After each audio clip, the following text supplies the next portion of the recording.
Assalamualaikum warahmatullahi wabarakatuh. Anak-anak sekalian, hari ini pelajaran kita mengenai persamaan kuadrat. Sebelum kita belajar, mari kita berdoa dulu kepada Allah Subhanahu wa taala. Mudah-mudahan pelajaran kita hari ini diberikan kemudahan oleh Allah Subhanahu wa taala. Amin. Ikuti Bapak sama-sama. Bismillahirrahmanirrahim. Rabbi zidni ilma warzuqni fahma. Ya Allah, tambahkanlah aku ilmu dan berikanlah aku kepahaman. Amin. Umum persamaan kuadrat adalah ax kuadrat plus bx plus c sama dengan 0. A adalah koefisien x pangkat 2, b adalah koefisien x, dan c adalah konstanta. Dengan a, b, dan c anggota bilangan real, dan A tidak boleh sama dengan 0. Mengapa A tidak boleh sama dengan 0? Sebab kalau A sama dengan 0 dikalikan X kuadrat, ini juga nilainya 0, sehingga persamaannya tinggal BX tambah C, tidak lagi persamaan kuadrat karena tidak ada pangkat variabel tertinggi sama dengan 2. Oleh karena itu, lebih jelasnya kita akan masuki contoh soal dalam persamaan kuadrat. X kuadrat ditambah 5x ditambah 6 sama dengan 0.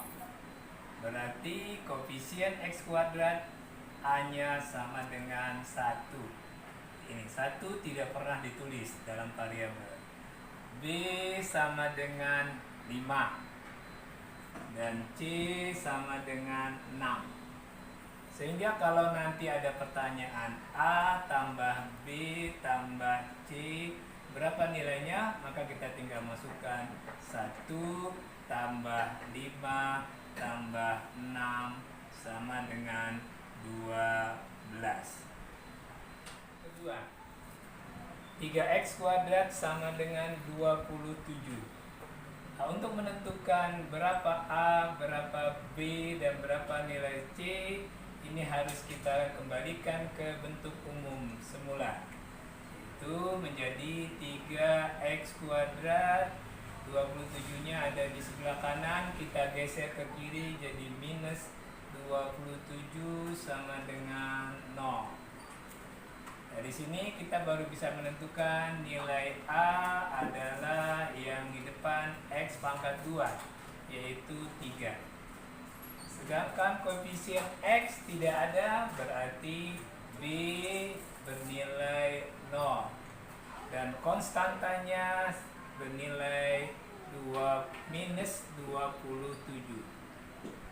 Sehingga kalau ada pertanyaan berapa nilai A kali B dikurang A kali C, maka kita tinggal masukkan aja. A-nya kita ganti 3 dikali 0, kemudian dikurang 3 dikali minus 27. 3 dikali 0 sama dengan 0, minus kali minus jadi plus, 3 kali 27, 21, 2, 81. Jadi hasilnya adalah 81. Sekarang kita bahas penyelesaian persamaan kuadrat. Dalam menyelesaikan persamaan kuadrat ada beberapa metode. Metode pertama kita bahas adalah metode faktorisasi. Dalam metode faktorisasi juga ada beberapa bentuk. Bentuk yang pertama adalah bentuk AX tambah AY.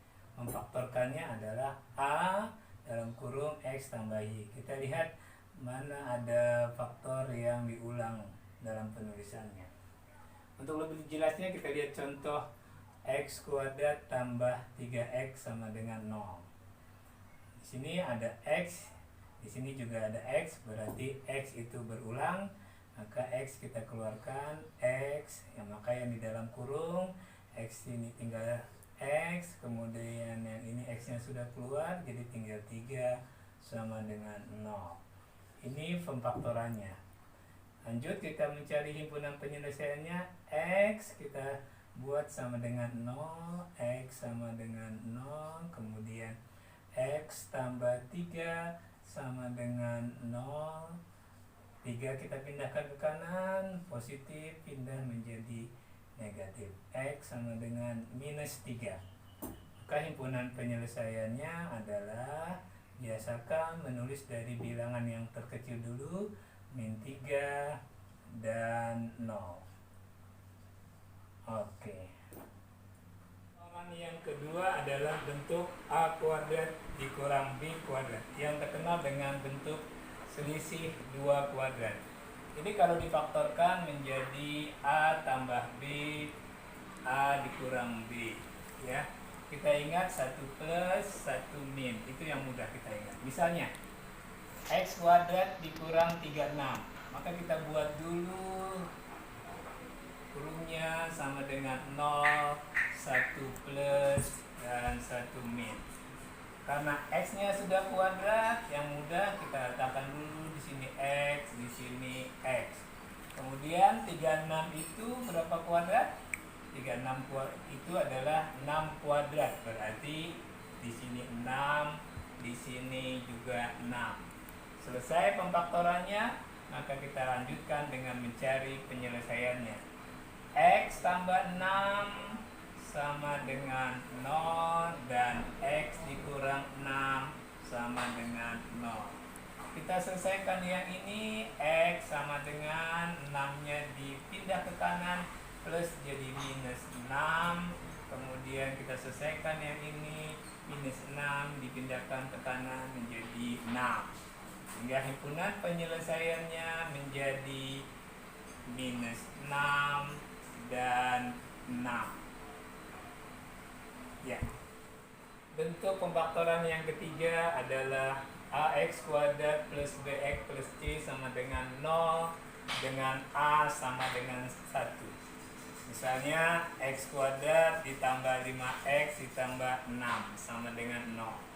A-nya 1, B-nya 5, C-nya 6.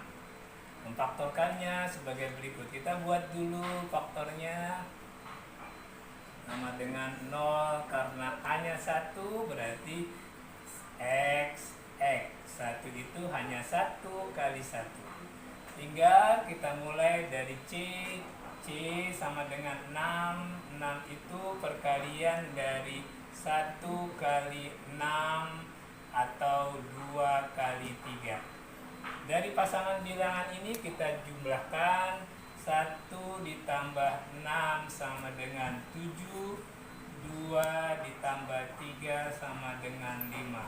Hasil penjumlahan ini kita lihat nilai yang cocok dengan nilai B berapa. B-nya 5, berarti yang cocok adalah ini. Berarti yang kita gunakan dalam pemfaktorannya adalah pasangan bilangan 2 dan 3. Kita masukkan ke sini, berarti menjadi X tambah 3, X tambah 2. Boleh juga di sini X tambah 2, di sini X tambah 3. Itu boleh saja. Kita lanjut penyelesaiannya menjadi X tambah 3 sama dengan 0 dan X tambah 2 sama dengan 0. Kita selesaikan yang ini, X3 nya pindahkan ke kanan menjadi X sama dengan min 3. Kemudian yang ini X sama dengan min 2. Sehingga himpunan penyelesaian kita menjadi min 3, min 2. Ya, sip. Bentuk berikutnya adalah bentuk AX kuadrat plus BX plus C sama dengan 0 dengan A-nya lebih besar dari 1. Sebagai contoh, 2X kuadrat ditambah 5X dikurang 3 sama dengan 0. A-nya 2, B-nya 5, C-nya min 3. Kita buat dulu kurung kurawannya sama dengan 0. Karena A-nya 2, perkalian 2 itu hanya 2 kali 1, 1 tidak pernah ditulis, maka menjadi 2X dan X. Kemudian kita lihat C-nya minus 3, Minus 3 itu perkalian dari 1 dikali minus 3, kemudian minus 1 dikali 3. Untuk bentuk yang ini kita tidak perlu menjumlahkan pasangan ini, hingga kita mencoba memasukkan angka pasangan ini. Kita coba yang ini, min 1 dan 3. Apakah angka yang kita masukkan ini benar? Kita cek melalui perkalian tengah. Min 1 kali 1 hasilnya min 1, dan perkalian yang jauh 2 kali 3 hasilnya 6, kemudian dijumlahkan min 1 tambah 6 hasilnya 5. Berarti yang kita buat pemfaktorannya adalah benar. Selanjutnya kita mencari himpunan penyelesaiannya. 2x minus 1 sama dengan 0, dan x tambah 3 sama dengan 0. Kita selesaikan yang ini, pindahkan min 1-nya ke kanan, jadi 2x sama dengan 1, x sama dengan 1/2. Kemudian yang ini pindahkan 3-nya ke kanan menjadi minus 3, sehingga himpunan penyelesaian kita menjadi minus 3 dan 1/2. Oke, pelajaran kita hari ini mengenai persamaan kuadrat dan cara penyelesaiannya dengan metode faktorisasi. Mudah-mudahan kalian paham dan insya Allah akan mudah menyelesaikan persamaan-persamaan kuadrat. Sampai di sini, wabillahi taufiq wal hidayah. Assalamualaikum warahmatullahi wabarakatuh.